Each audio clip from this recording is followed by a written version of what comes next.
శ్యామల నవరాత్రులు మొదటి రోజు అలంకారం. అలంకారం ఏం చేయాలి? ఆ తర్వాత పూజలు ఎలా చేయాలి? చాలా సందేహాలు. నైవేద్యాలు ఏం పెట్టాలి? తర్వాత ఏ రంగు పుష్పాలతో పూజ చేయాలి? ఇవన్నీ గూడా ఉంటాయన్నమాట. అందువలన మనకి మాఘమాసములో శుక్లపక్షములో పాడ్యమి రోజున వచ్చేటటువంటి ఈ యొక్క పూజని మనము మొట్టమొదటి రోజు పూజగా రాజశ్యామల అమ్మవారికి మనం చెప్తున్నాం. కాబట్టి ఈ రాజశ్యామల అమ్మవారు అసలు ఎవరు అంటే దుర్గాదేవి యొక్క అవతారం ఆమె. ఇప్పుడు మనకి శ్రీకృష్ణ పరమాత్మ మనకు అవతరించినప్పుడు దుర్గాదేవి యోగమాయగా అవతరిస్తుంది. యా దేవి సర్వభూతేషు మాయారూపేణ సంస్థిత నమస్తస్యై నమస్తస్యై నమస్తస్యై నమో నమః. యోగమాయ కాబట్టి అమ్మవారు మొట్టమొదటి రోజున ప్రథమం శైలపుత్రీతి అని చెప్పబడింది శాస్త్రం. కాబట్టి దుర్గాదేవి మనము అనేకమైనటువంటి రూపాల్లో రాజశ్యామల రూపంలో, మనకి శ్యామలా నవరాత్రుల రూపంలో, గుప్త నవరాత్రులుగా మనము ఈ యొక్క మాఘమాసంలో పూజలు అందుకుంటుంది. వసంత నవరాత్రుల్లో మళ్ళీ అదే తల్లి దుర్గాదేవి శ్రీరామ నవమి వస్తుంది కదండి, శుక్లపక్ష చైత్రమాసంలో జరుగుతుంది. శుక్లపక్షం నుంచి 9 రోజుల వరకు కూడా దుర్గాదేవి ఈ యొక్క నవదుర్గల రూపంలో మనకి పూజలు అందుకుంటుంది. అలాగే వారాహి అమ్మవారు ఆషాఢ మాసంలో గుప్త నవరాత్రులు వస్తాయి 9 రోజులు. అప్పుడు కూడా జగన్మాత అయినటువంటి దుర్గాదేవి నవదుర్గల రూపంలో ఈ 9 రోజులు పూజలు అందుకుంటుంది. వారాహి నవరాత్రులు అంటాం. అలాగే మనకి ఈ యొక్క ఆశ్వీయజ మాసంలో శుక్లపక్షం నుంచి నవమి వరకు శరన్నవరాత్రులు అంటాం, దేవీ నవరాత్రులు అంటాం, దుర్గాదేవి పూజలు మనం చేసుకుంటాం. కాబట్టి ఈ రోజున భక్తులంతా కూడా ఉదయం తెల్లారుజామున సూర్యుడికి ముందే లేచి చక్కగా ఈ శ్యామల అమ్మవారికి నీలము రంగు పుష్పాలంటే చాలా ఇష్టమండి. నీలం రంగు ఏముంటాయి? శంకు పువ్వులు అని దొరుకుతాయి చూడండి.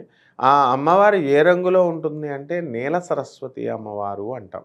అంటే సరస్వతీదేవి ఎక్సైటెడ్ ఫార్మ్లో ఉన్నప్పుడు ఈమెని ఈ యొక్క నీల సరస్వతి అంటాం. అంటే తాంత్రిక దేవత ఈమె. దశమహావిద్యల్లో ఒకటైనటువంటి తాంత్రిక దేవత. కాబట్టి తంత్రదేవత అని అనగానే మనం బాబాయ్ ఈ దేవతకి మనం కోళ్ళను కొయ్యాలా, మేకలను కొయ్యాలా, ఇలాంటివన్నీ కూడా ఏమీ ఆ సందేహాలు అవసరం లేదు. మీకు మందు పెట్టాలా, ఇలాంటివి ఏమీ కూడా పెట్టకూడదు. మీకు చక్కగా పత్రం, పుష్పం, ఫలం, తోయం అంటే ఆకుని కానీ, పండుని కానీ, పువ్వుని కానీ, నీళ్ళని కానీ నైవేద్యంగా పెట్టమని శ్రీకృష్ణ పరమాత్మ భగవద్గీతలో చెప్పాడు క్లియర్గా. భక్తి ప్రధానంగా ఉండాలి. కాబట్టి తెల్లవారుజామున నిద్రలేచి స్నానాలు, తలంటు స్నానాలు చేసి 9 రోజులు మనం కలశ స్థాపన ఇంట్లో చేసుకోవచ్చా చేసుకోకూడదా అనే భయం ఉంటుంది. అందరూ కూడా దర్జాగా చేసుకోవచ్చండి. ఇది గుప్త నవరాత్రులు అని ఎందుకు అన్నారు అంటే ఇప్పుడు లలితాదేవి ఉంది కదండి, లలితాదేవి కూడా అస్య స్త్రీ లలితా రహస్యనామ స్తోత్రమంత్రస్య అంటాం. రహస్యనామము అన్నాం. అంటే ఇవన్నీ కూడా అమ్మవారి సాధనలన్నీ కూడా రహస్యంగా చేయాలి. రహస్యం ఎంత గుప్తంగా, ఎంత ఎక్కువగా మనం మెయింటైన్ చేస్తామో అంత ఎక్కువ ఫలితాలు మనకి లభిస్తాయని క్లియర్గా విష్ణు సహస్రం కూడా రహస్యం నామ స్తోత్ర మహామంత్రస్య అని అంటాం. విష్ణు సహస్రం కూడా రహస్యంగానే చేయమంటారు.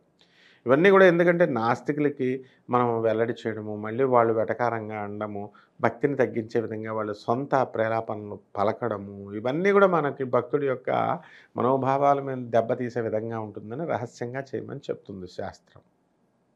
కాబట్టి తలంటు స్నానం చేసి అమ్మవారికి మాణిక్యవీణాం ఉపలాలయంతీం మదాలసాం మంజుల వాగ్విలాసాం మహేంద్ర నినద్యుత కోమలాంగీం మాతంగ కన్యాం మనసాస్మరామి అంటూ అమ్మవారికి చక్కగా పూజ చేసుకోవచ్చు. ఈ అమ్మవారి మొట్టమొదటి రోజున మనము ప్రథమం శైలపుత్రీతి. శైలపుత్రి అంటే ఎద్దు మీద ఉన్నటువంటి హిమాలయ పర్వతం రాజు అయినటువంటి పార్వతీదేవి యొక్క రూపం అనమాట. అంటే సకల ఈ దశమహావిద్యలు అవనియండి, లేకపోతే మామూలుగా మనకి ఈ యొక్క నవదుర్గలు అవనియండి, గ్రామ దేవతలు అవనియండి, మొత్తం అంతా కూడా పార్వతి యొక్క స్వరూపం నుంచి వచ్చినటువంటివే. గౌరీ దేహ సముద్భవం అన్నారు. కాబట్టి పార్వతీదేవికి చేస్తే వీళ్ళందరికీ చేసినట్టే. కాబట్టి మీరు ఏం చేయాలా? కలశం ఏవండి కలశం ఇంట్లో పెట్టుకోవచ్చా? పెట్టుకోకూడదా అండి? మాకు ఆనవాయితీ లేదండి అనేటటువంటి వాళ్ళు కొంతమంది ఉంటారు. వీటిలతో సంబంధం లేదమ్మా.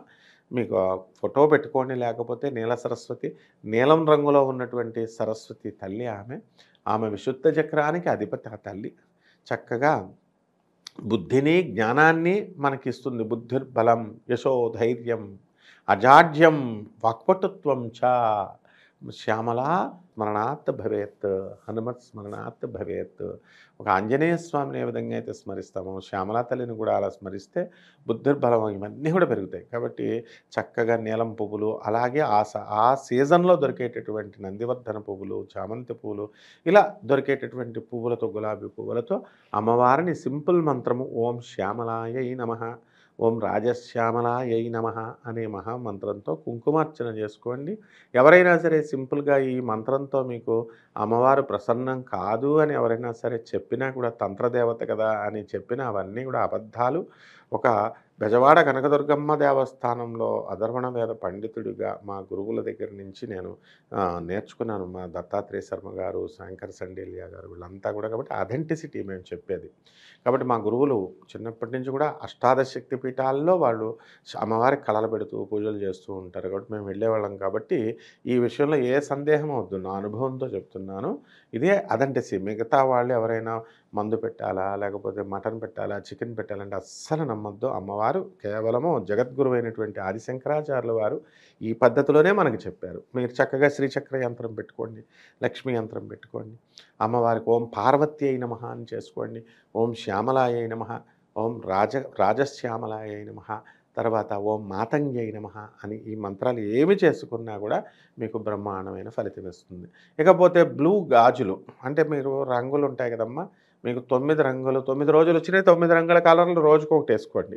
అలాగే కలశం మీద మీకు నచ్చింది ఏదో ఒక జాకెట్ గుడ్డ, బ్లూ జాకెట్ కానీ, ఆకుపచ్చ రంగు జాకెట్ గుడ్డ కానీ కలశం మీద వేసుకోండి. తర్వాత మీకు ఈ రాజశ్యామల అమ్మవారి యొక్క ఈ యొక్క పూజ చేయడం వల్ల మీకు చిలకలు బాగా గుంపులు గుంపులుగా వస్తాయి. చిలకలు మీ ఇంటికి వస్తాయి అని చాలామంది అనుభవంతో చెప్తారు వాళ్ళు. ధూమావతి అమ్మవారికి మనం చేస్తుంటే ఏమండి మా ఇంట్లో తెల్ల జుట్టు ఉన్నవాళ్ళు వాళ్ళు లేరండి, ముసలి వాళ్ళు లేరండి, కానీ జుట్టు వచ్చిందండి తెల్ల జుట్టు అని అంతమంది భక్తులు చెప్తున్నారు. కాబట్టి అలాగే చిలకలు కూడా మా ఇంటికి చిలకలు వచ్చినాయండి, మా ఇంటికి చిలకలు వచ్చినాయండి అని వాళ్ళు అంతా కూడా చెప్తున్నారు. కాబట్టి చిలకలు వచ్చినా రాకపోయినా మీరు చక్కగా మీరు పూజ చేసుకోండి. ఈ విధంగా రాజశ్యామల అమ్మవారి యొక్క అష్టోత్తరం మీకు దొరుకుతుంది. లేదా లలితా సహస్రనామ స్తోత్రాలు చేసుకోండి అమ్మవారికి. ఎందుకనంటే మీకు బెజవాడ కనకదుర్గమ్మ దేవస్థానంలో మనం ఆ జగద్గురువైనటువంటి ఆదిశంకరాచార్యులు వారు అమ్మవారి యొక్క రౌద్రగణాలన్నింటినీ ఉపసంహరించి ఈ యొక్క శ్రీచక్ర యంత్రాన్ని స్థాపించి, మరి మేరుప్రస్తారాన్ని స్థాపించి లలితా సహస్రనామాన్నే చదవమన్నారు. లలితా అష్టోత్తరంతోనే పూజలు చేయమన్నారు. దుర్గాదేవి చేస్తే మళ్ళీ ఆ దేవత రౌద్ర గణాలన్నీ కూడా అమ్మవారు జాగృతమవుతాయేమో అమ్మవారిలో ఈ రౌద్రగణాలు అని చెప్పి చక్కగా చెప్పారు. అంటే దాని అర్థం ఏమిటంటే కంప్లీట్గా ఎవ్వరు దేవీ అమ్మవారిని ఎవ్వరు పూజలు చేసుకున్నా కూడా లలితా సహస్రంతో, లలితా అష్టోత్తరాలతో చేసుకోవచ్చు. కాబట్టి మీరు ఈ విధంగా చేసుకొని నైవేద్యం పాయసాన్ని ఈరోజు నైవేద్యం పెట్టండి. బ్రహ్మాండంగా అమ్మవారి యొక్క కరుణా కటాక్షాలు మీకు మొదటి రోజున లభిస్తాయి. శుభమస్తు.